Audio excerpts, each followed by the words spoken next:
Salam, selamat pagi, salam sejahtera untuk kita semua. Majelis Jemaat GKI Seroja mengucapkan selamat hari Minggu dan selamat beribadah.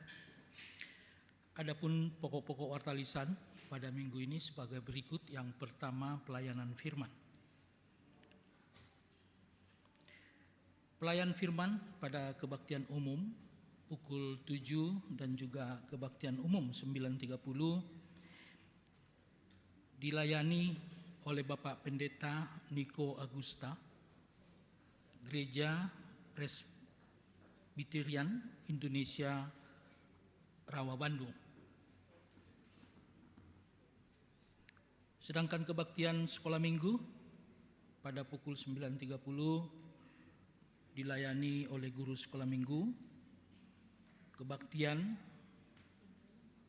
Komisi Remaja pada pukul 16 WIB dilayani oleh Ibu Penatua Margareta Nainggolan. Sedangkan kebaktian Komisi Pemuda pukul 18 WIB dilayani oleh Ibu Penatua Mona Risma. Pendeta Michael Suryajaya melayani di kebaktian umum GKI Kosambi Baru, yaitu pada pukul 6.30 dan juga kebaktian 9 WIB dan kebaktian Komisi Remaja pada pukul 11 WIB.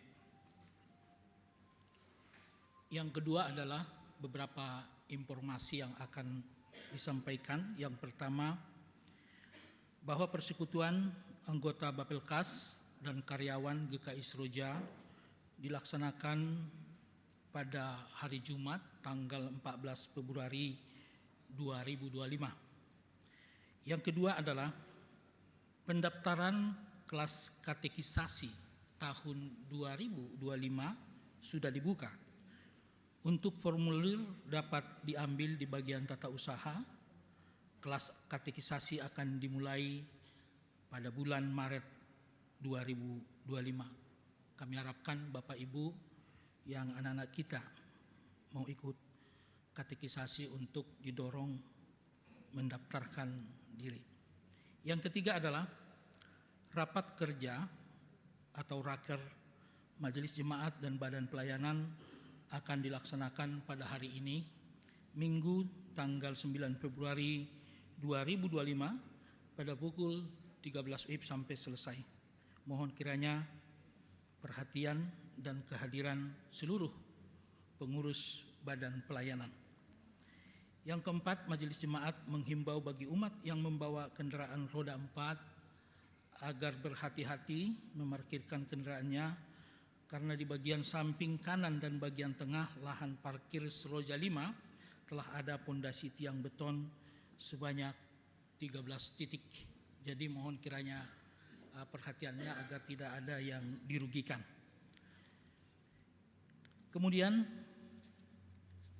lowongan kerja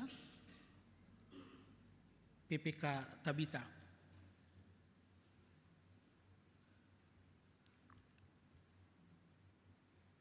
Dan kita saksikan video soft opening krematorium Husada dari Rumah Sakit Husada. Sobat Tabita, krematorium Rumah Duka Husada akan hadir beroperasi mulai bulan Februari 2025. 2 mesin krematorium yang ramah lingkungan dengan menggunakan bahan bakar gas. Lokasinya pun strategis di tengah kota Jakarta dengan area parkir yang luas. Dilengkapi ruang untuk ibadah atau aktivitas keagamaan. Juga ruang tunggu untuk keluarga yang nyaman dan eksklusif. Kehadiran krematorium ini menjadikan layanan kedukaan di Rumah Duka Husada layanan yang lengkap dengan harga bersahabat. Karena Tabita, sungguh sobat Anda di kala duka.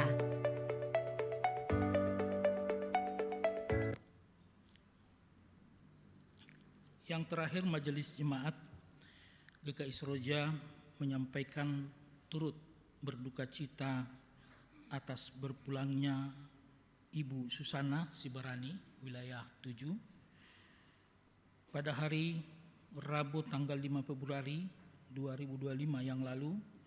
Kiranya keluarga diberikan kekuatan serta penghiburan dari Tuhan Yesus Kristus.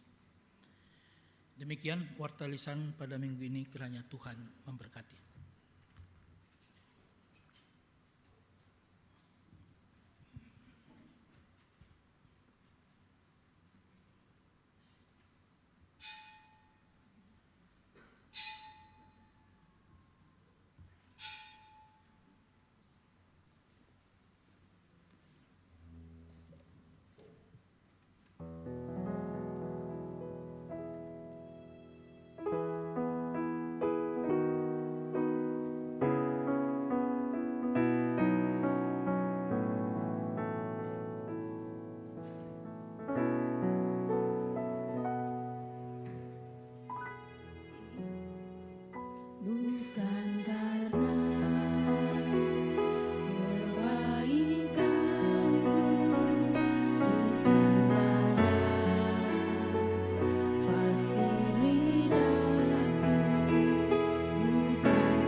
Untuk bangkit berdiri.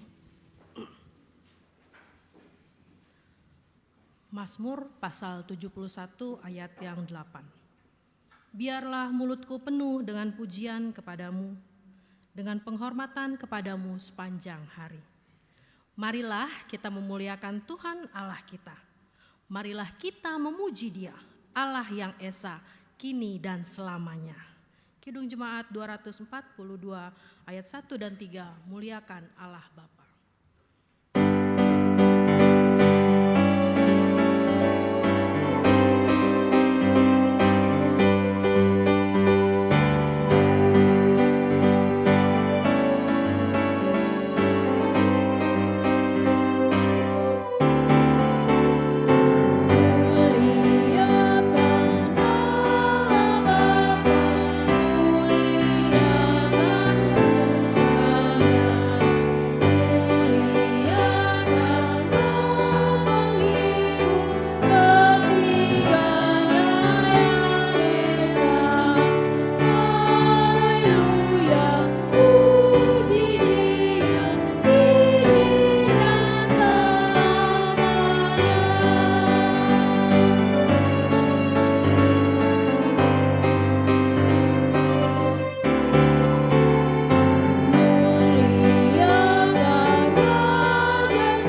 Tuhan, pertolongan kita adalah di dalam nama Tuhan yang menjadikan langit dan bumi.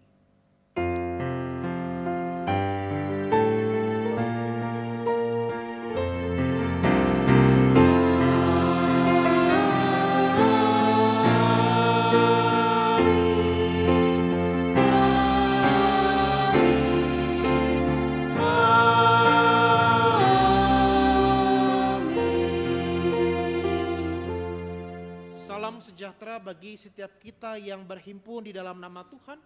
Tuhan beserta saudara. Dan beserta saudara juga.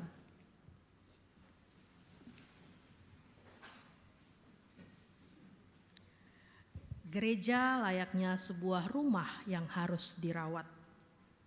Dan kita adalah umat yang ikut aktif merawat gereja sebagai rumah bersama. Akan tetapi dalam kenyataannya, panggilan Tuhan untuk merawat gereja bukanlah sesuatu hal yang mudah.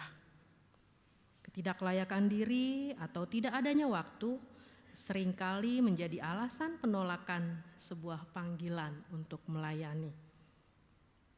Mari kita belajar untuk menjalani panggilan Tuhan dengan sungguh-sungguh. Melayani dan bersaksi menggunakan karunia dan talenta yang sudah Tuhan berikan kepada kita. Kidung Jemaat 353, sungguh lembut Tuhan Yesus memanggil.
Marilah kita datang ke hadapan Tuhan. Marilah mengakui segala dosa dan pelanggaran kita, sebagaimana tertulis dalam kitab Mazmur pasal 32 ayat yang kelima. Dosaku kuberitahukan kepadamu, dan kesalahanku tidaklah kusembunyikan. Aku berkata, aku mengakui pelanggaran-pelanggaranku kepada Tuhan, dan Engkau telah mengangkat beban dosaku. NKB 85 ayat 1 dan 2.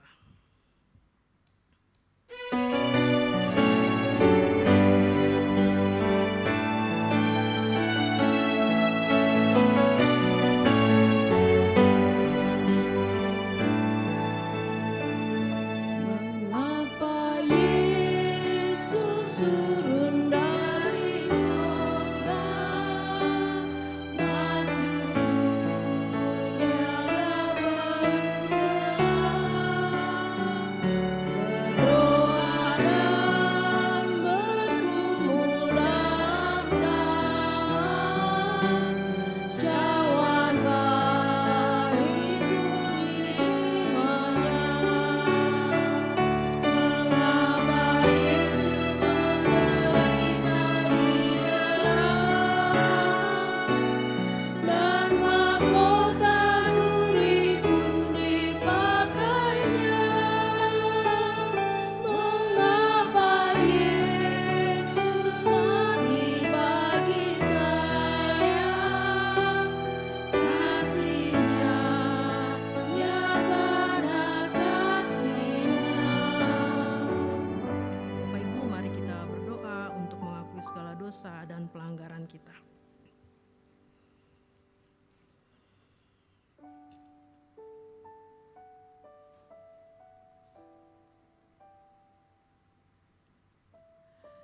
Ya Allah, Bapa kami yang bertahta dalam kerajaan surga, Bapa yang begitu baik dan penuh kasih terhadap setiap kami. Kami bersyukur Tuhan untuk keberadaan kami di hari ini. Kami bersyukur Tuhan untuk kasih pemeliharaan Tuhan kepada kami. Dan saat ini Tuhan, kami juga bersyukur Tuhan memampukan kami untuk kami boleh mengakui segala dosa dan pelanggaran kami. Bapa, kami sadar telah begitu banyak dosa yang kami lakukan. Tetapi ya Tuhan, sudilah kiranya Tuhan mengampuni setiap dosa dan kesalahan yang telah kami perbuat. Dan kiranya Tuhan boleh terus memampukan kami untuk kami boleh bertingkah laku yang baik, bertutur kata yang baik dan benar, dan boleh mempunyai pola pikir yang baik dan benar seturut dengan firman Tuhan. Bapa, ampuni segala dosa dan pelanggaran kami. Kami percaya Tuhan mendengar seru dan doa kami. Dalam nama Tuhan Yesus kami berdoa dan mengucap syukur. Haleluya. Amin.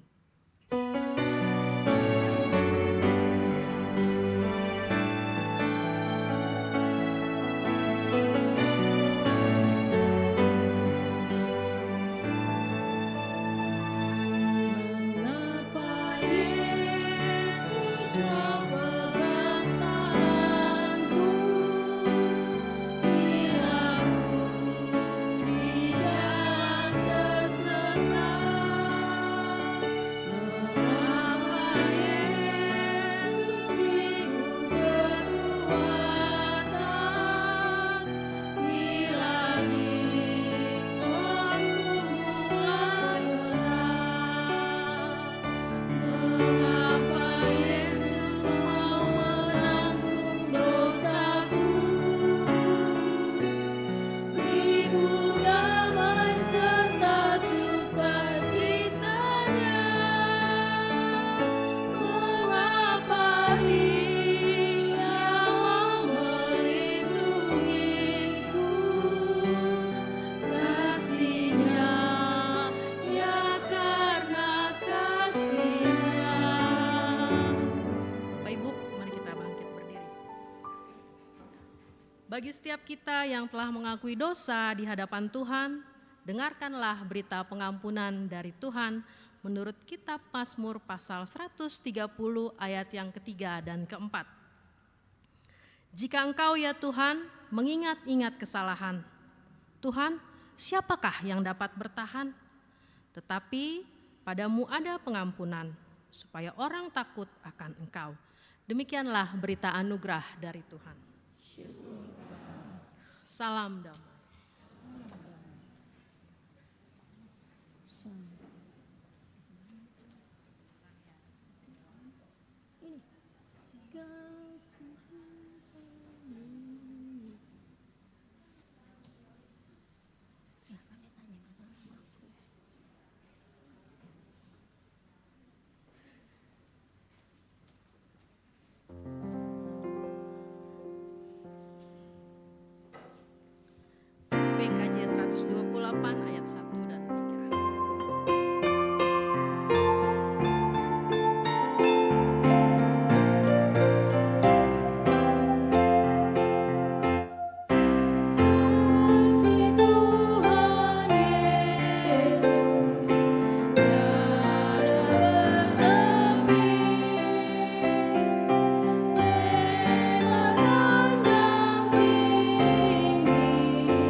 kita berdoa sebelum membaca dan merenungkan sabda Tuhan. Kasih-Mu ya Tuhan, sungguh tiada bertepi di dalam hidup kami. Karena itu menyempurnakan syukur dan sukacita kami atas kasih-Mu yang sungguh menakjubkan itu. Kami mau kembali disegarkan oleh firman-Mu, supaya firman yang akan kami baca, dengar, dan renungkan pada akhirnya sungguh-sungguh membersihkan diri kami, bahkan memberi kami kekuatan, supaya kami mampu menjadi pelaku-pelaku firman-Mu. Karena itu ya Roh Kudus, anugerahkanlah iman yang teguh, kasih yang penuh di dalam hidup kami, supaya kami boleh sungguh-sungguh mencerminkan kasih Tuhan itu di dalam hidup kami. Bersabdalah ya Tuhan, karena kami siap untuk mendengarkan suara-Mu. Amin.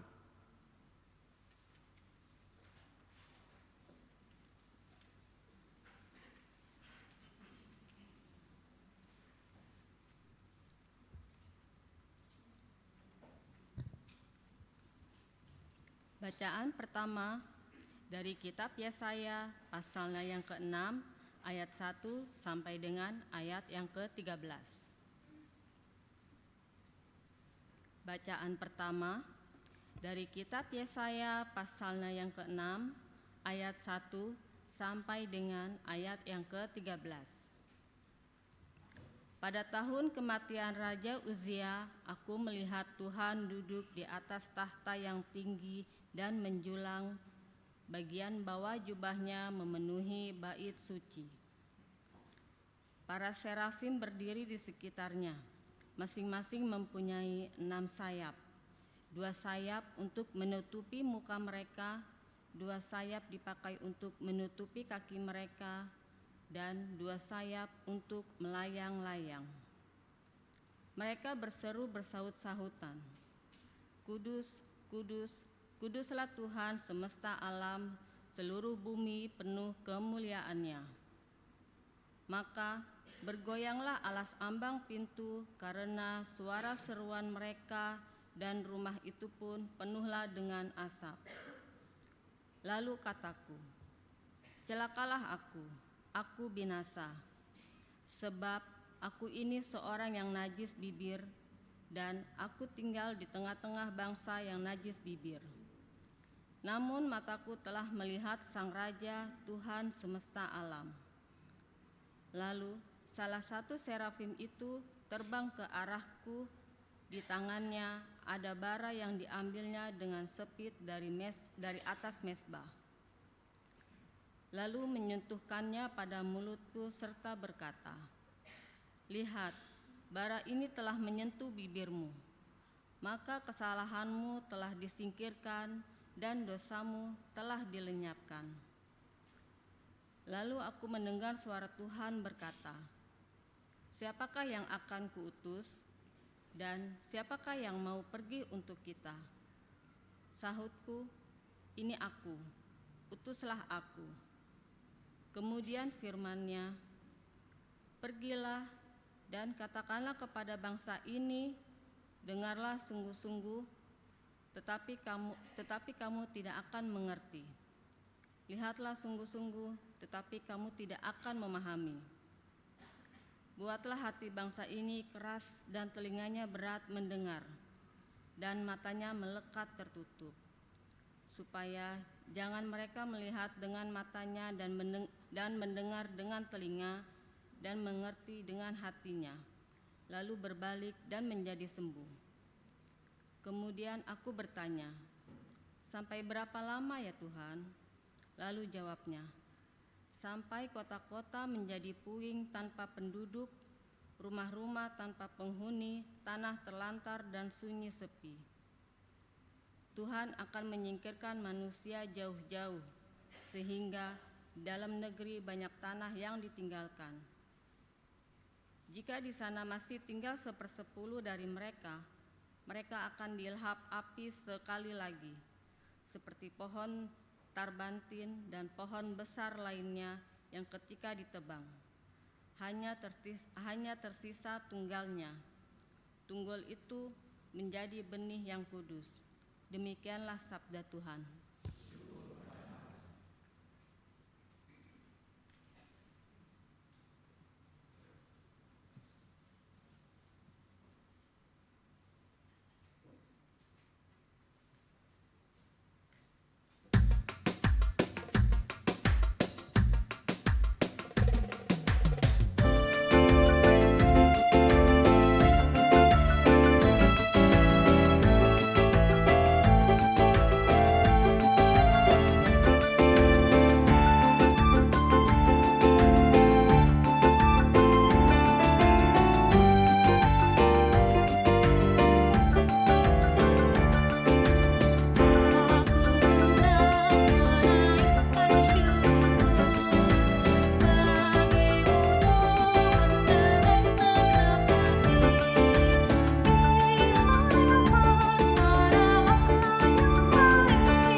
Bacaan kedua dari 1 Korintus pasal 15 ayat 1 sampai ayat 11.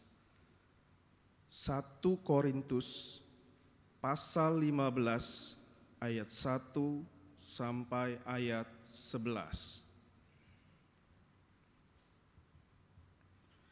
Sekarang, saudara-saudara, aku mau mengingatkan kamu kepada Injil yang aku beritakan kepadamu dan yang kamu terima, dan yang di dalamnya kamu berdiri teguh berdiri. Melalui Injil itu kamu diselamatkan seperti yang telah kuberitakan kepadamu, asal kamu teguh berpegang kepadanya. Kecuali kalau kamu telah sia-sia saja menjadi percaya. Sebab yang sangat penting telah kusampaikan kepadamu, yaitu apa yang telah kuterima sendiri, ialah bahwa Kristus telah mati karena dosa-dosa kita, sesuai dengan kitab suci, bahwa ia telah dikuburkan, dan bahwa ia telah dibangkitkan pada hari yang ketiga, sesuai dengan kitab suci, bahwa ia telah menampakkan diri kepada Kefas dan kemudian kepada ke-12 muridnya. Sesudah itu ia menampakkan diri kepada lebih dari 500 saudara sekaligus. Kebanyakan dari mereka masih hidup sampai sekarang, tetapi beberapa di antaranya telah meninggal. Selanjutnya ia menampakkan diri kepada Yakobus, kemudian kepada semua rasul. Yang paling akhir dari semuanya, ia menampakkan diri juga kepadaku, sama seperti kepada anak yang lahir sebelum waktunya. Sebab akulah yang paling hina dari semua rasul, bahkan tidak layak disebut rasul, karena aku telah menganiaya jemaat Allah. Namun karena anugerah Allah, aku adalah sebagaimana aku ada sekarang, dan anugerah yang diberikannya kepadaku tidak sia-sia. Sebaliknya, aku telah bekerja lebih keras daripada mereka semua. Tetapi bukan aku, melainkan anugerah Allah yang menyertai aku. Sebab itu, baik aku maupun mereka, demikianlah kami mengajar, dan demikianlah kamu menjadi percaya. Demikianlah sabda Tuhan. Kita bangkit berdiri untuk menyambut Injil Tuhan kita Yesus Kristus. Menurut Lukas pasal 5, ayat 1 sampai 11.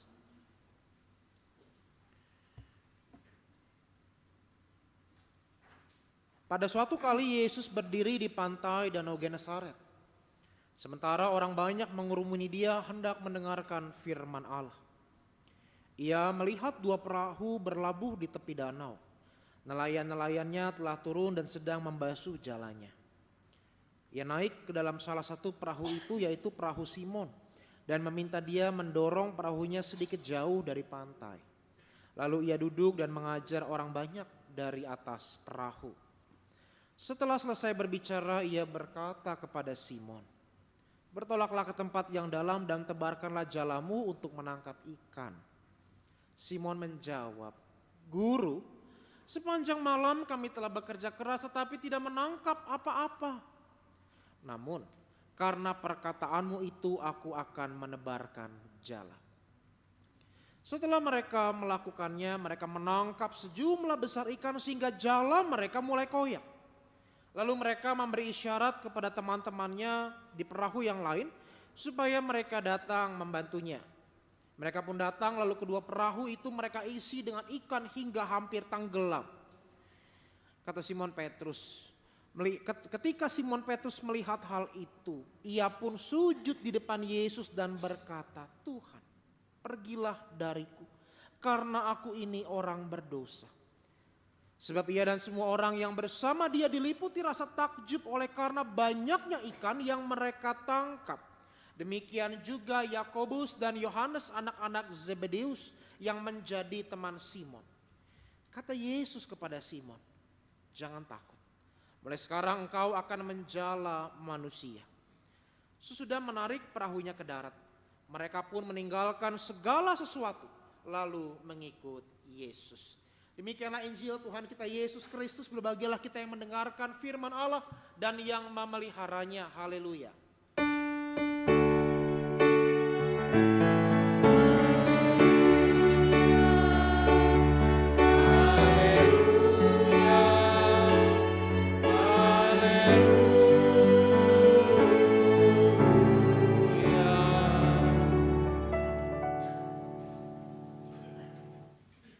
Selamat pagi Bapak Ibu semuanya.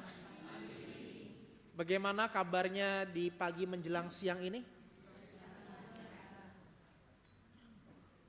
Kayaknya agak ngantuk Bapak Ibu ya, pagi-pagi hujan begitu ya. Tantangannya agak berat gitu. Datang ke gereja apa online aja gitu ya. Saya 8 tahun mau jadi pendeta Bapak Ibu, kelihatan dari tarikan wajah Bapak Ibu yang antara sadar gak sadar begitu. Jangan ditutup Alkitabnya Bapak Ibu, kita buka Alkitabnya. Karena tema kita hari ini apa? Renungan kita? Nah, dicintai dan dipanggilnya. Dicintai itu satu hal, dipanggil itu hal lain. Bapak Ibu kalau ada janji makan siang jam 11, ada yang mau pulang duluan silahkan ke belakang Bapak Ibu. Ini saya senang banget kebaktian kedua gak ada batasnya soalnya. Bisa selesai jam 1 kita selesai Bapak Ibu ya. Karena dicintai dan dipanggil ini dua hal berbeda Bapak Ibu ya. Saya kasih 1 menit nih kalau mau duduk ke belakang-belakang itu. Jadi bisa melipir kalau saya khotbahnya kelamaan ada. Jangan menyesal ya Bapak Ibu ya. Kita buka satu bagian saja Bapak Ibu dari Lukas pasal 5 tadi yang kita baca sebagai bacaan Injil. Saya yakin betul ini bukan kisah yang asing. Sejak sekolah minggu, guru sekolah minggu sudah menceritakan kisah ini. Dan kalau saya tanya, kalau Bapak Ibu baca secara cepat tadi, endingnya apa sih yang ingin disampaikan dari perikop ini? Saya belum minta Bapak Ibu saat teduh, jadi jangan pura-pura menundukkan kepala Bapak Ibu. Saya sering khotbah di GKI dan di gereja-gereja tradisional pada nunduk, enggak berlaku Bapak Ibu. Angkatlah kepalamu dan lihatlah aku. Apa Bapak Ibu kira-kira kalau Bapak Ibu membaca secara cepat dari bacaan Injil ini, endingnya itu apa sih sebetulnya yang ingin disampaikan? Menjala manusia, artinya apa tuh kalau menjala manusia? Artinya apa? Apakah Bapak Ibu artinya harus membawa jiwa-jiwa yang belum mengenal Kristus kemudian mengenal pada Kristus? Apakah itu juga dapat diartikan bahwa Bapak Ibu harus melayani, duduk di kursi panas itu sebagai penatua begitu? Iya? Berarti sebagian besar dari kita bersepakat bahwa ketika membaca bagian ini, teks ini mau mengajak kita pada akhirnya untuk turut serta dalam pelayanan, betul ya? Cuman kita akan melihat lebih dalam Bapak Ibu ya, dari teks kita, dari setiap bagian yang muncul dalam teks ini. Makanya saya meminta Bapak Ibu bukalah Alkitab Bapak Ibu. Kalau pegang Alkitab buku, Alkitab bukunya dibuka. Kalau pegang Alkitab handphone, jangan digeser-geser ke WhatsApp Bapak Ibu ya, apalagi ke Instagram. Kita lihat setting tempatnya Bapak Ibu pada ayat yang pertama. Di mana peristiwa itu terjadi? Pantai Danau Genesaret. Genesaret di mana sih? Di mana? Di Yerusalem, betul. Itu jawaban yang paling instan, cepat. Hampir benar. Di mana Bapak Ibu? Ada yang tahu? Di mana Danau Genesaret? Ini sebetulnya nama lain dari Danau Galilea atau Danau Tiberias. Pada Perjanjian Lama, era Perjanjian Lama, kalau saya bilang era Perjanjian Lama berarti kira-kira sebelum Romawi mengekspansi Yerusalem, danau itu disebut Danau Kineret. Ada kesamaan fonetik ya, makanya kemudian ketika Romawi masuk, mereka membawa budaya Helenis termasuk di dalamnya bahasa Yunani, sehingga pelafalannya dari Kineret menjadi Genesaret begitu ya Bapak Ibu ya. Jadi itu daerah Danau Galilea. Dan dikatakan pada bagian selanjutnya orang banyak, dalam bahasa Yunaninya ochlos. Ochlos kalau diterjemahkan dalam bahasa Inggris multitudes, artinya ribuan orang. Bukan cuma 100 orang, bukan cuma 200 orang, tapi ribuan orang. Banyak jumlahnya mengerumuni Yesus. Karena mereka hendak mendengarkan firman Allah yang disampaikan oleh Yesus. Pertanyaan saya, apakah memang tidak ada rabi-rabi pada zaman itu yang berkhotbah lebih baik daripada Yesus? Sehingga mereka kok mengerumuni Yesus? Kira-kira kenapa Bapak Ibu? Mengapa orang-orang ini mengerumuni Yesus? Kenapa? Gimana? Karena mereka tertarik dengan mujizat Yesus? Itu sisi lain, satu hal lain. Tapi apa yang membuat mereka tertarik sebetulnya kita harus melihat mundur di pasal 4 Bapak Ibu ya. Ketika Yesus mengajar di sinagoge ya, ketika dia membaca gulungan kitab Nabi Yesaya pada pasal 4 ayat 18 sampai yang ke-20, di akhir pembacaan kutipan Nabi Yesaya itu ya, Yesus mengatakan demikian, pada hari ini ketika kamu mendengar nas ini, genaplah nas ini. Ketika kamu mendengar bacaan ini, genaplah nas ini.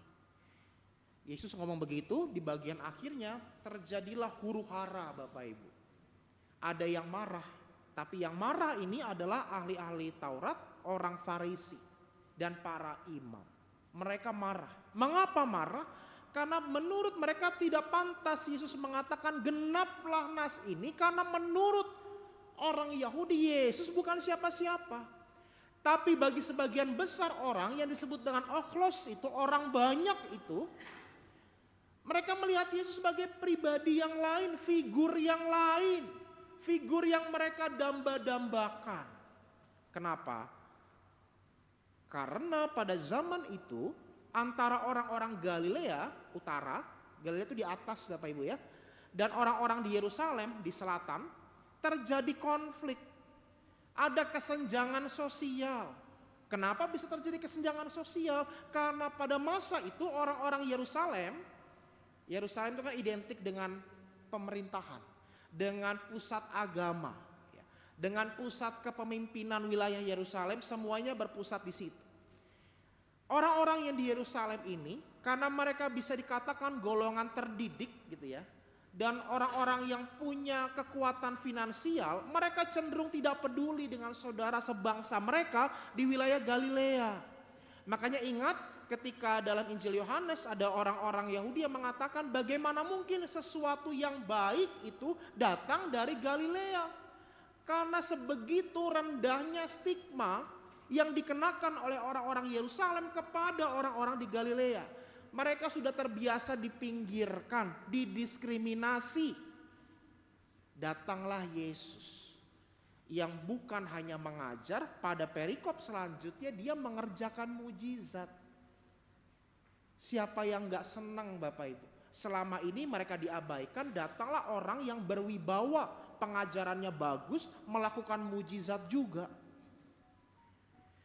Mereka ibarat menemukan darah segar Bapak Ibu. Istilahnya selama ini ngelihat pemimpin yang cuek, yang dingin, yang tidak peduli. Datanglah Yesus yang mau berjumpa dengan orang sakit. Seperti saudara melihat pemimpin yang suka belusukan. Gimana rasanya sebagai orang Jakarta? Misalnya Anda lihat pemimpin yang belusukan, nyemplung ke gorong-gorong, masuk ke banjir kanal timur begitu. Wah, ini pemimpin yang luar biasa, merakyat, merendah.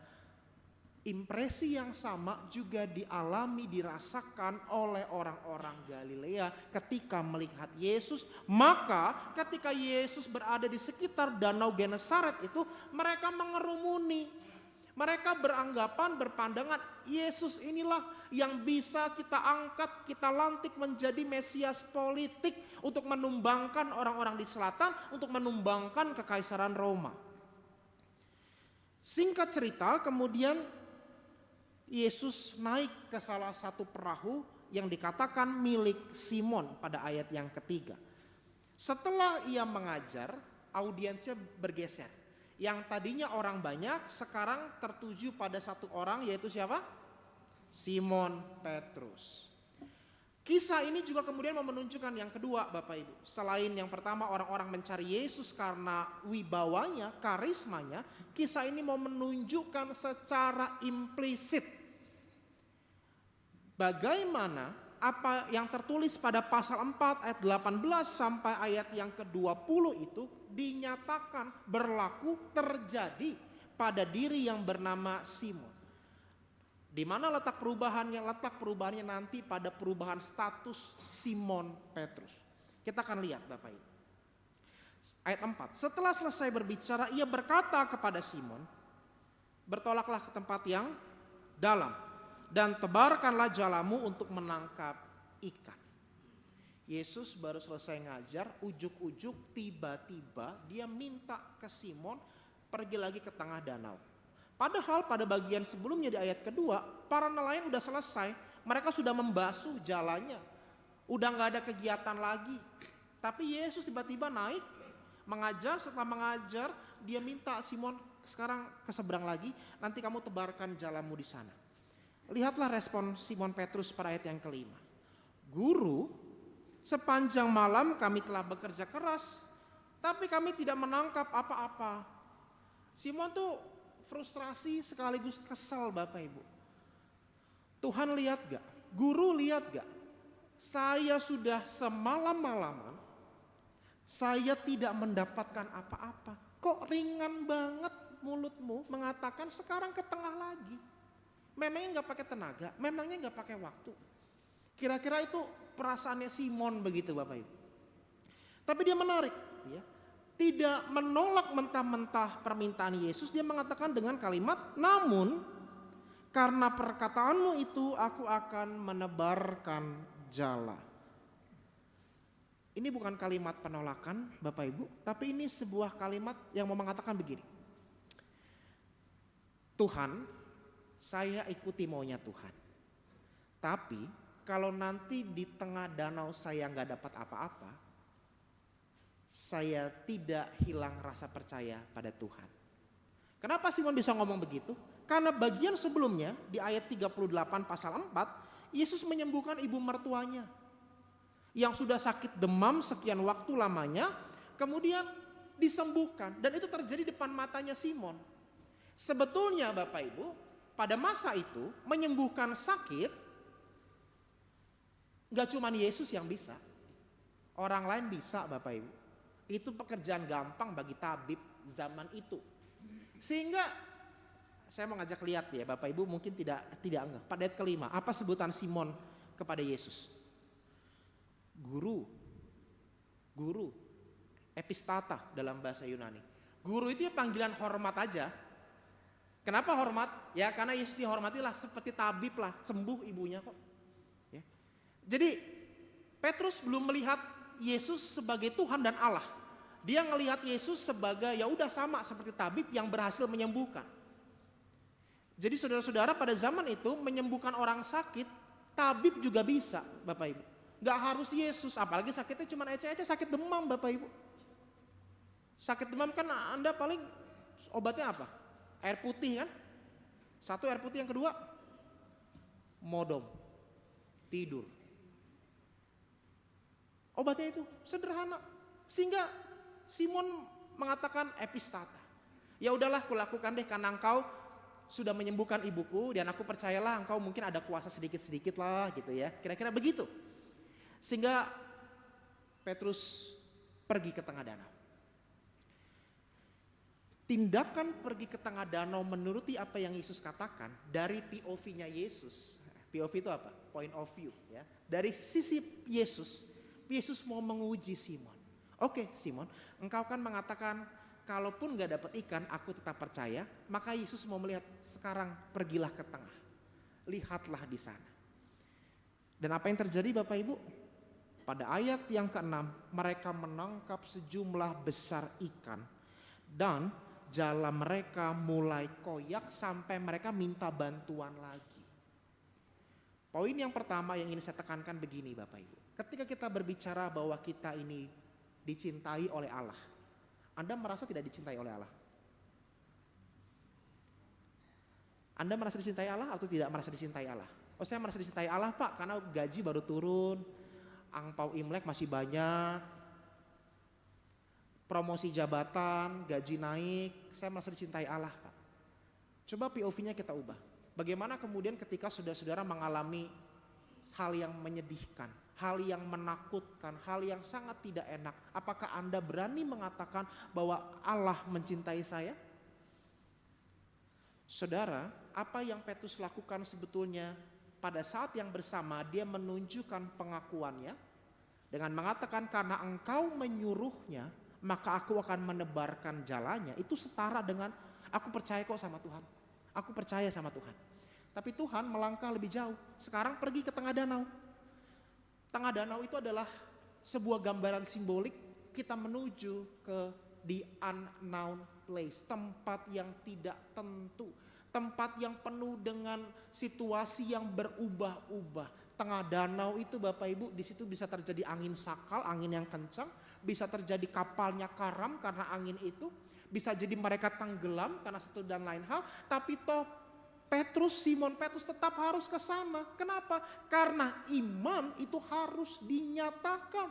Kalau Anda cuma mengatakan Tuhan mencintai saya, Tuhan mengasihi saya hanya sebatas perkataan, anak SD jauh lebih bagus Bapak Ibu untuk mengucapkan perasaan mereka dikasihi. Tapi untuk kita sebagai orang percaya, pernyataan dikasihi Tuhan gak cukup dengan ucapan setiap hari Minggu, aku percaya kepada Allah dan lain sebagainya. Gak cukup. Tapi harus diwujud nyatakan Anda masuk merengkuh, menerima hal yang tidak nyaman itu terjadi. Tanda orang dicintai oleh Allah. Dia tidak pilih-pilih situasi hidup. Kalau lagi situasinya enak, saya dicintai Allah. Kalau lagi sedih, lagi marah, lagi kecewa, oh saya nggak dicintai Allah. Enggak. Yang kedua Bapak Ibu. Ketika Simon Petrus melihat hal itu, ia pun sujud di depan Yesus dan berkata, Tuhan pergilah dariku karena aku ini orang berdosa. Ini mau menunjukkan bagaimana Simon Petrus bukan dia mengatakan Tuhan pergi aja karena saya berdosa. Tapi kalimat ini mau menunjukkan Tuhan, saya belum siap. Belum siapnya karena apa? Karena di dalam situasi hidup yang tidak mudah, Tuhan menyatakan berkat yang luar biasa. Ini tanda orang yang sudah beres dengan dirinya. Merasa cukup, tahu kapan ia merasa cukup. Beda dengan orang Kristen. Kita dalam doa Bapa kami gimana? Berikanlah kami pada hari ini secukupnya. Secukupnya itu maksudnya apa sih? Cukup makan di Gyukaku, cukup makan di Hanamasa begitu ya. Cukup makan di situ aja seminggu sekali sama keluarga, itu cukup. Tapi bagi Petrus enggak. Petrus tidak siap menerima kenyataan kok Tuhan baik banget, ibunya disembuhkan, sekarang aku dapat ikan yang banyak. Ingat, Petrus bagaimanapun juga masih seorang nelayan. Nelayan itu kan mata pencaharian. Kalau bicara soal mata pencaharian, maka itu berbicara terkait dengan motif ekonomi. Bagaimanapun juga Petrus ketika melihat ikan banyak, harusnya normalnya kalau dia orang Kristen kayak kita, lagi Tuhan kalau bisa biar 4 kapal penuh sekalian. Jadi saya nggak perlu kerja keras. Petrus enggak. Petrus mengatakan Tuhan pergilah karena aku orang berdosa. Artinya Tuhan saya nggak siap kok, Tuhan baik banget pada saya. Yang kedua, orang yang dicintai itu selalu merasa cukup dan berani mengatakan cukup Tuhan anugerahmu bagiku. Pernah kita mengatakan Tuhan cukuplah kasih karuniamu bagiku? Berani sudah mengatakan begitu? Enggak ya, kan kalau lagi PA wilayah, kebaktian keluarga, doa syafaatnya apa buat keluarga di rumah ini? Pekerjaan, kesehatan, masa depan anak, rencana menikah mantu dan lain sebagainya begitu kan. Semuanya listnya dibuat panjang begitu. Hari ini Petrus memberikan contoh. Kita tahu kapan kita merasa cukup. Orang yang dicintai, dia tahu kapan dia merasa cukup. Karena kenapa? Karena dia tahu berkat Tuhan itu pasti akan selalu diberikan dalam hidupnya tanpa harus merasa, mohon maaf kalau kasar, rakus terhadap berkat Tuhan. Yang pertama, kalau tadi dikatakan kita dicintai, kita berani masuk dalam zona hidup yang tidak nyaman, yang berat, yang sulit. Supaya apa? Yang kedua, Anda tahu merasa cukup atas berkat Tuhan. Sama seperti Petrus mengatakan, Tuhan, aku orang berdosa. Ayat yang ke-9. Sebab ia dan semua orang yang bersama dia diliputi rasa takjub. Oleh karena banyaknya ikan yang ditangkap, ayat 10 disebutkan mereka itu siapa saja? 2, Yakobus dan Yohanes, anak-anak Zebedeus yang menjadi teman Simon. Ketakjuban. Dan Yesus merespon ketakjuban mereka dengan mengatakan, jangan takut, mulai sekarang engkau akan menjadi penjala manusia. Ini momen transformasi Petrus, saudara-saudara. Yang sebelumnya Petrus hidup di bawah motif hukum ekonomi, saya bekerja untuk mendapatkan uang, untuk mendapatkan kehidupan. Sekarang diubah menjadi Petrus yang baru. Dengan Tuhan mengatakan, sekarang engkau akan menjala manusia. Yang kedua, kalau kita bicara dipanggil Bapak Ibu, maka dipanggil atau merespon panggilan Tuhan itu tidak ujuk-ujuk serta-merta Bapak Ibu. Saudara kalau tanya ke saya, gampang gak sih menjadi seorang pendeta? Ada di sini anak Bapak Ibu yang mau jadi pendeta udah besarnya? Gak ada? Gak ada Bapak Ibu? Jangan jadi pendeta hidupnya susah, majelisnya cerewet, JK-nya nanti berkurang begitu.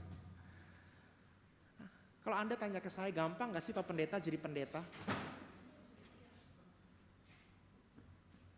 Jawabannya adalah gampang Bapak Ibu. Ya kita intermezzo sebentar Bapak Ibu ya.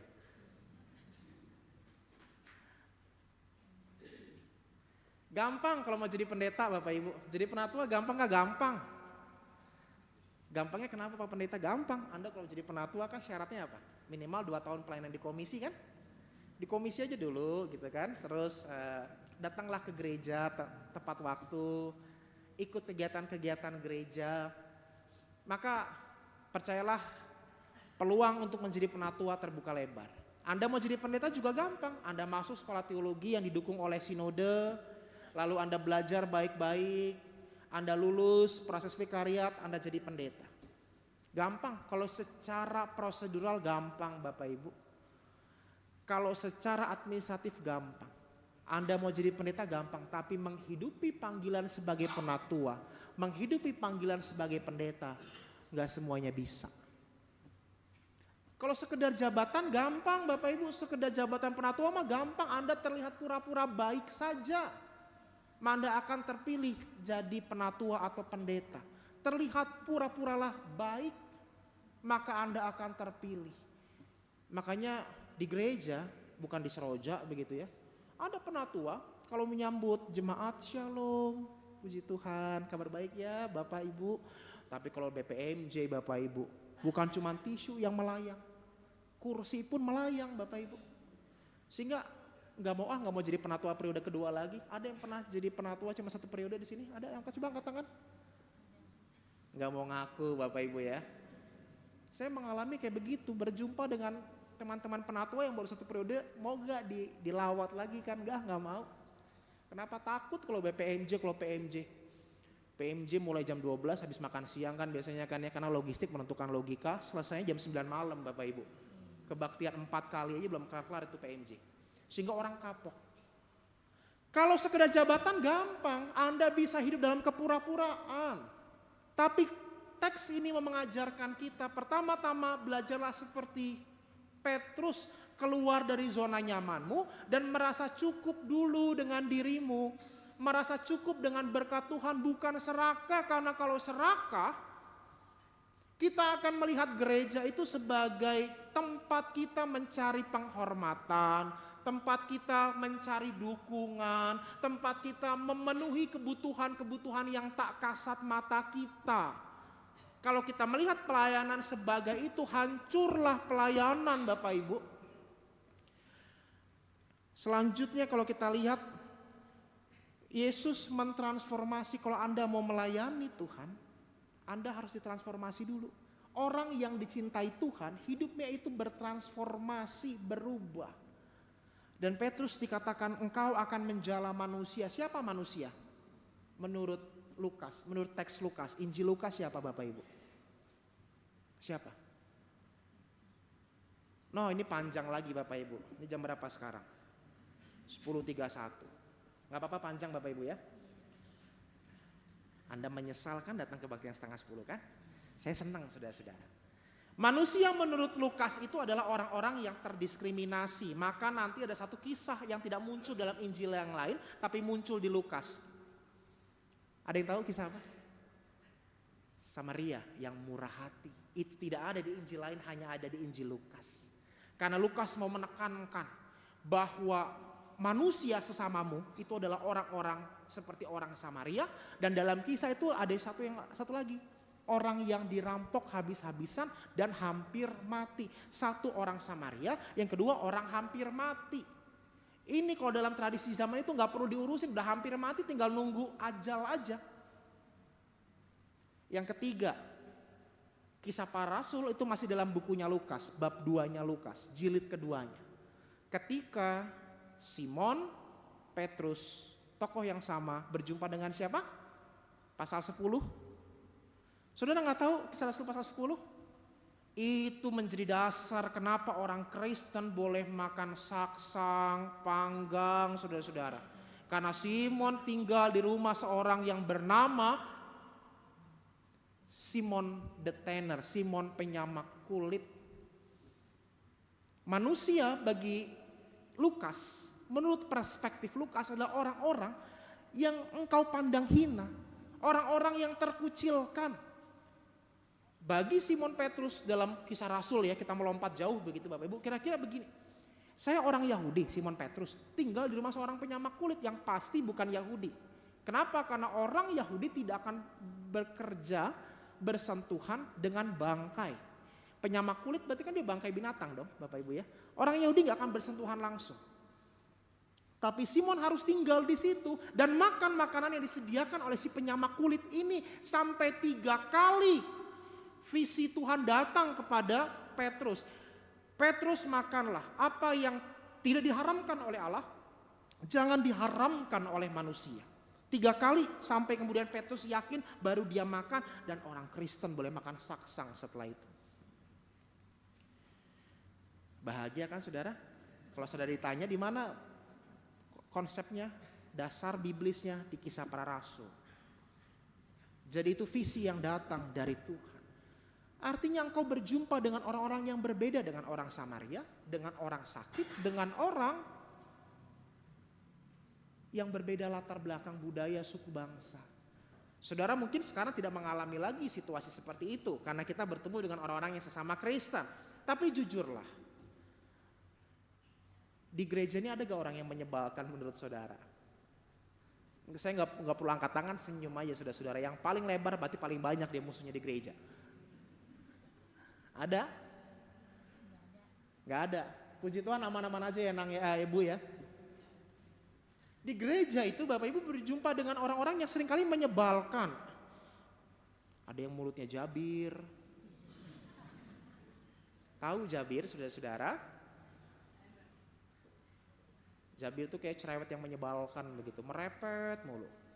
Ada orang-orang yang persekutuan belum selesai sudah marpalas, babungkus kalau kata orang timur. Jadi doa makan belum mulai dia udah marpalas duluan dia. Marpalas tuh marpalastik maksudnya saudara-saudara. Bungkus duluan. Ada orang-orang yang di gereja tuh pelayanan gak pernah datang tepat waktu. Udahlah gak usah dipilih lagi sebagai pelayan. Saudara, kepada orang-orang seperti itulah engkau menjala mereka. Anda mungkin tidak bertemu se-ekstrem orang-orang zaman dulu, di zaman Yesus. Gak mau bersentuhan dengan orang Samaria, gak mau bersentuhan dengan orang-orang dari bangsa lain.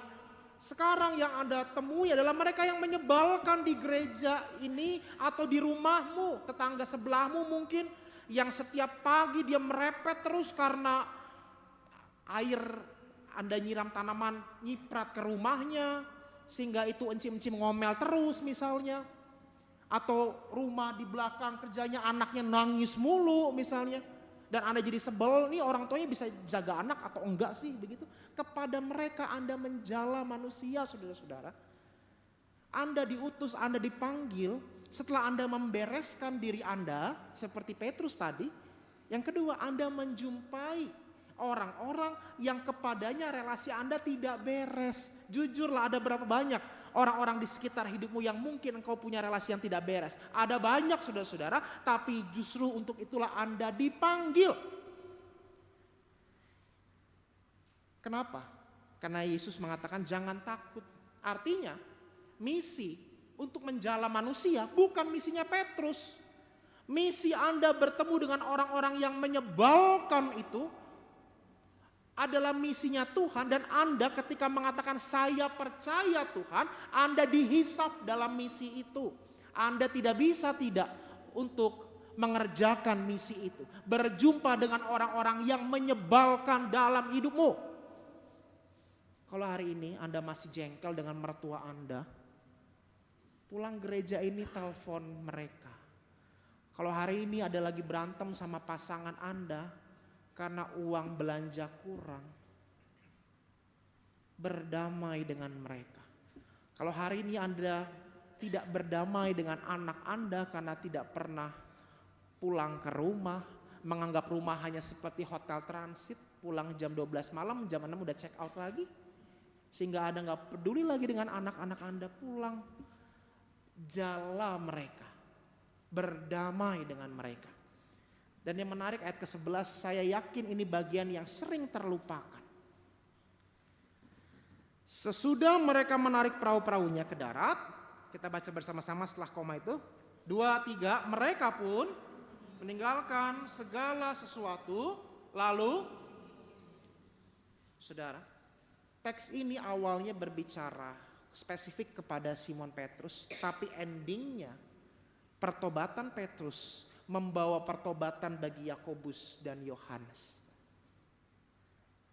Sederhananya gini, hidup Anda yang bertobat, hidup Anda yang sungguh-sungguh meninggalkan zona aman Anda, selalu merasa cukup atas kasih karunia Tuhan, dan berani untuk mencintai dan melayani orang-orang yang menyebalkan dalam hidupmu.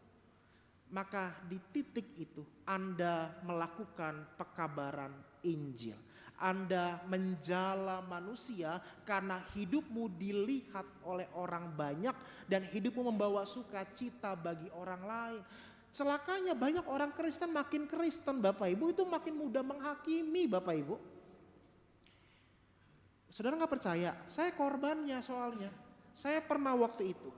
Saya mohon maaf dengan segala hormat, saya suka marhisat Bapak Ibu, suka merokok. Suatu ketika saya bertemu dengan jemaat dari gereja lain, bukan GKI Seroja, baik-baik GKI Seroja. Dibilang, Pak Pendeta merokok. Iya Ibu, Pak Pendeta tidak layak untuk tumpang tangan di gereja katanya. Karena rokok itu kutuk ketika Pak Pendeta menyampaikan berkat. Berarti berkat Pak yang disampaikan Pak Pendeta ada kutuknya katanya. Ngeri gak Bapak Ibu? Takut kan Bapak Ibu? Saya aja merinding dengarnya Bapak Ibu. Ih ngeri kali mak, inang ini, gue bilang. Semakin Kristen, semakin kita mudah menghakimi orang lain Bapak Ibu. Ngeri kan? Di ekstrim yang lain kita jatuhnya. Anda semakin khatam Alkitab ini, semakin ada banyak ayat untuk menghakimi orang lain. Saudara bisa bayangkan berapa banyak orang itu menjadi korban. Pindah gereja, atestasi gereja gitu ya. Karena Alkitab ini. Kita memakai Alkitab ini karena kita merasa, oh saya bertobat, saya hafal semua ayat-ayat Alkitab, saya bisa mencomot satu ayat, saya kenakan kepada orang lain. Orang menjadi sakit hati, akhirnya atestasi gereja. Ekstrimnya pada zaman-zaman tahun 60-50-an, politik apartheid misalnya di Amerika Serikat menggunakan juga ayat Alkitab membenarkan tindakan diskriminasi. Dan berapa banyak orang terbunuh. Dari satu buku ini kita bisa memilih menghadirkan kehidupan atau kita menghadirkan kematian. Pesan hari ini jelas. Anda diminta menjala manusia. Manusia-manusia yang menyebalkan dalam hidupmu. Temui mereka. Supaya apa? Supaya melalui apa yang kau lakukan itu engkau memberkati orang lain. Jangan hanya berpuas diri, saya cukup ke gereja mengaku iman saya hari Minggu. Enggak cukup. Yesus mengatakan sekarang bertolak ke tempat yang dalam. Orang yang dicintai Tuhan. Dia berani meninggalkan zona nyamannya. Dia berani mengubah hidupnya.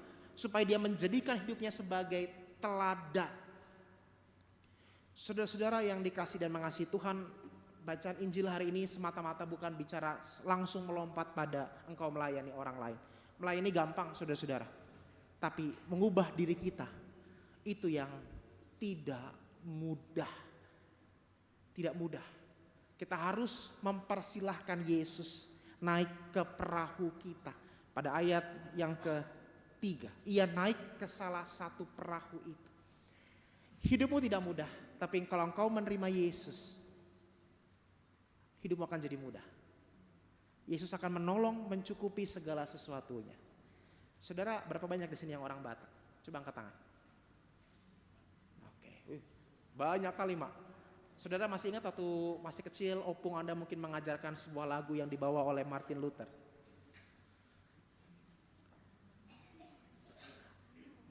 Kalau tahu nyanyi ya. Met auon bain ias rohakon sasadaho Jesus donganku tok. Itu lagu dibawa Martin Luther ke tanah Batak. Yang non Batak artinya gini. Met auon saya masih kecil. Met tuh kecil saudara-saudara. Bain ias rohakun bersihkan hatiku.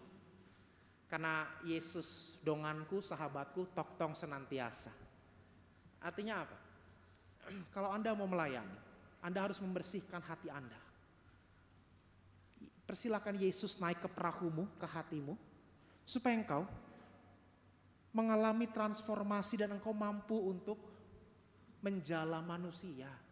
Itu lagu yang sederhana kan, yang Anda suka nyanyikan diajarkan oleh Opung Doli, Opung Boru Anda kan sebelum tidur. Doa yang sama, spiritualitas yang sama juga harus kita miliki sebagai orang dewasa. Bersihkan hatiku ya Tuhan. Karena engkaulah sahabatku dan karena engkau sahabatku supaya aku mampu menjala manusia. Itu doa yang sederhana, tapi kalau saudara ingat, doakan itu sebagai komitmenmu, mempersilahkan Tuhan masuk ke perahumu, mengubah, mentransformasi karena engkau dicintai Tuhan, dan ketika engkau dicintai Tuhan, engkau akan mampu merespon panggilannya, menjala manusia. Saudara mau saya tambahin lagi khotbahnya sampai jauh, udah jam 11 kurang, saudara-saudara mau lagi? Tuhan memberkati kita, saat teduh bagi kita.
marilah kita bersama dengan umat Allah di masa lalu, masa kini, dan masa depan mengingat janji baptisan kita dengan mengikrarkan pengakuan iman rasuli.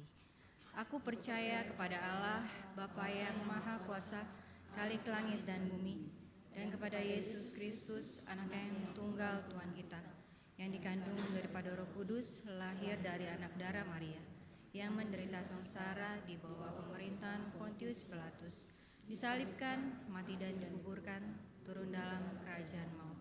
Pada hari yang ketiga, bangkit pula dari antara orang mati, naik ke surga, duduk sebelah kanan Allah, Bapa yang Maha Kuasa, dan dari sana ia akan datang untuk menghakimi orang yang hidup dan yang mati.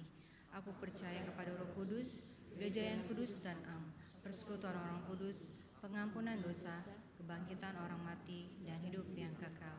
Amin.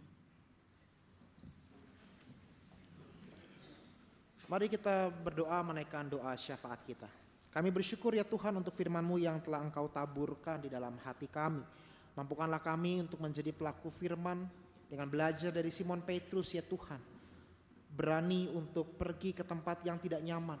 Tetapi kami tahu Tuhan mencintai kami, maka Tuhan akan menolong kami berproses di tempat yang tidak nyaman di dalam hidup kami.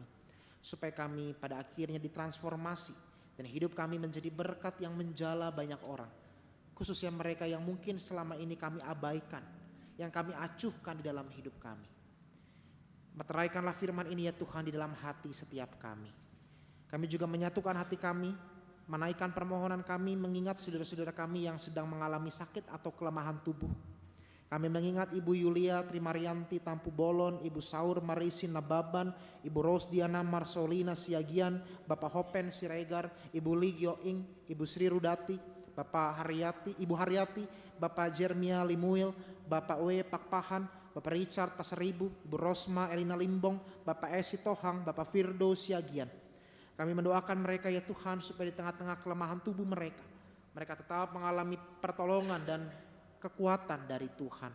Berkati untuk setiap obat-obatan, tenaga medis maupun upaya-upaya medis yang Tuhan pakai untuk mendatangkan pemulihan dan kesembuhan atas anak-anak-Mu ini.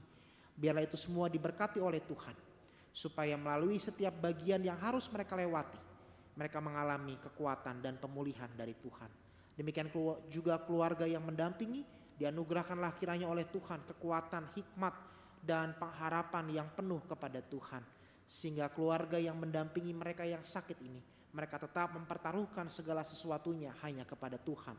Kami juga mendukung di dalam doa untuk keluarga dari almarhum Ibu Susana Sibarani yang baru saja Engkau panggil pulang. Tuhan kiranya di tengah-tengah masa duka ini, keluarga yang berduka diberikan penghiburan, diberikan kesabaran, bahkan diberikan pengharapan yang tidak pupus kepada Tuhan. Kami mengimani bahwa kematian bukanlah akhir dari segalanya, melainkan awal dari sebuah kehidupan yang baru, di mana kami percaya bahwa Ibu Susana Sibarani telah dipersatukan di dalam kemuliaan Tuhan dengan segenap orang-orang kudus-Mu. Biarlah itu juga menjadi iman, tetapi juga menjadi kebahagiaan kami bahwa iman kami di dalam Tuhan bukan dan tidak akan pernah berakhir di dalam kesia-siaan, melainkan berakhir pada sebuah kehidupan baru yang kelak kami pun akan menuju ke tempat yang sama. Kami menyerahkan keluarga almarhum Ibu Susana Sibarani ke dalam belas kasihan dan penghiburan Tuhan. Kami juga berdoa bagi gereja GKI Seroja ya Tuhan, gereja ini milik kepunyaan-Mu. Berkatilah setiap karya persekutuan, kesaksian, pelayanan gereja-Mu ini, sehingga gereja-Mu ini menjadi kawan sekerja-Mu, menghadirkan tanda-tanda kerajaan-Mu di bumi ini melalui kasih, keadilan, sukacita, dan damai sejahtera. Berkatilah pendeta yang melayani di tempat ini, Pendeta Michael Suryajaya bersama dengan istri dan anaknya. Biarlah ia Engkau kuatkan untuk terus menjadi teladan, menjadi gembala, menjadi pemimpin, menjadi pengajar yang mengasihi jemaat Tuhan di tempat ini, di dalam seluruh keberadaannya. Bersama-sama dengan keluarganya diberkati oleh Tuhan, supaya keluarga Pendeta Michael juga menjadi teladan yang indah, teladan yang baik bagi jemaat di tempat ini. Demikian pula para penatua yang melayani, yang Tuhan telah tetapkan dan Tuhan pilih. Biarlah mereka juga Engkau berikan kesatuan hati dan kerendahan hati di dalam memimpin dan menggembalakan jemaat-jemaat Tuhan di GKI Seroja ini. Berikan kesatuan hati antara pendeta dan penatua di tempat ini, sehingga mereka boleh saling mendukung di dalam kasih dan takut akan Tuhan demi pelayanan dan kemuliaan nama Tuhan. Kami mendoakan juga untuk badan-badan pelayanan, pengurus komisi-komisi di tempat ini. Biarlah kami juga berderap bersama menyatukan langkah kami untuk membangun sebuah pelayanan yang memberdayakan jemaat dan memberkati jemaat-Mu. Dan terlebih daripada itu, memuliakan nama Tuhan senantiasa. Kami berdoa secara khusus ya Tuhan untuk program peremajaan mixer dan speaker gereja di tempat ini. Juga untuk rencana pengembangan GKI Seroja.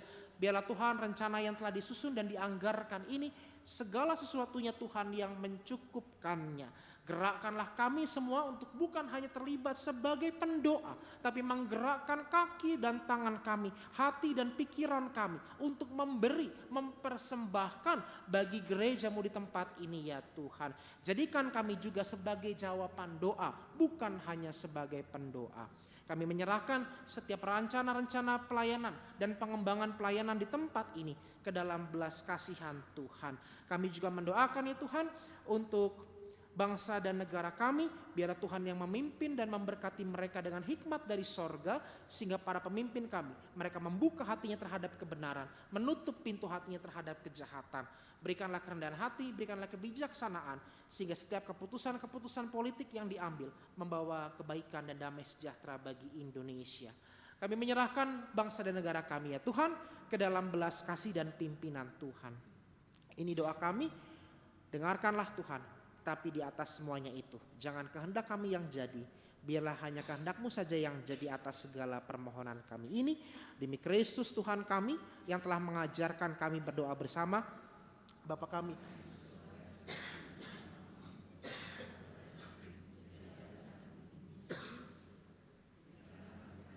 makanan kami yang secukupnya, dan ampunilah kami akan kesalahan kami.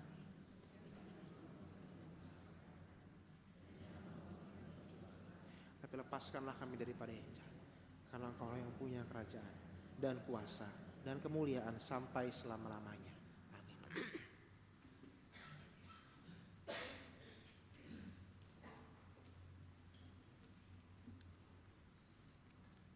Anugerah dan berkat Tuhan senantiasa nyata dalam perjalanan hidup kita. Inilah yang memampukan kita untuk terus mengucap syukur dalam segala keadaan. Firman Tuhan dalam Roma 12 ayat yang ke-1 menjadi landasan dalam pemberian persembahan saat ini. Karena itu, saudara-saudara, oleh kemurahan Allah aku menasihatkan kamu, supaya kamu mempersembahkan tubuhmu sebagai persembahan yang hidup, yang kudus dan yang berkenan kepada Allah. Itulah ibadahmu yang sejati.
Ya Allah, Sang Sumber pemberi berkat dalam kehidupan kami, Bapa yang baik, Bapa yang kami kenal dan kami sapa dalam nama Tuhan Yesus Kristus. Kami bersyukur Tuhan untuk berkat Tuhan di sepanjang hidup kami. Kami bersyukur di pagi hari ini Tuhan juga memberkati kami untuk kami boleh memberikan persembahan. Tuhan, berkati persembahan yang boleh kami berikan di pagi hari ini. Berkati setiap majelis jemaat yang Tuhan percayakan untuk mengelola persembahan ini.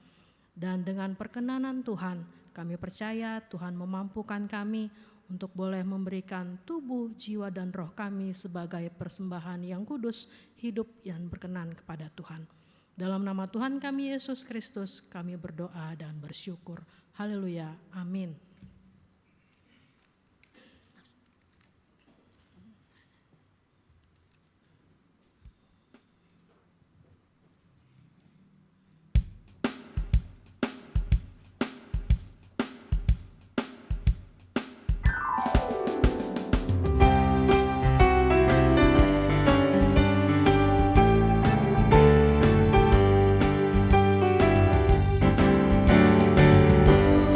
Tuhan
masuklah ke tempat yang dalam.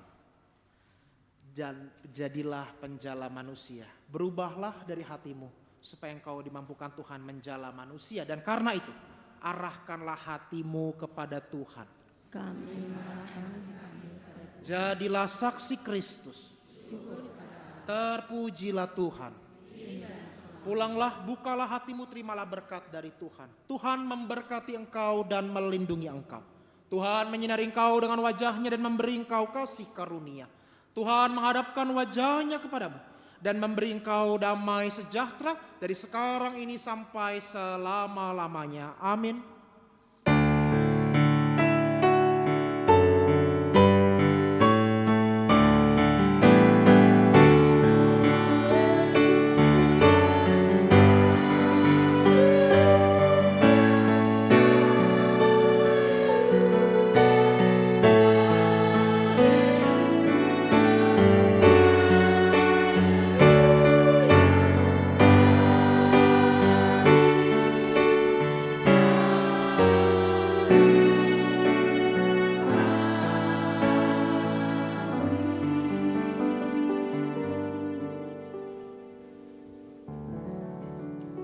Bapak Ibu, kita masuk dalam saat teduh.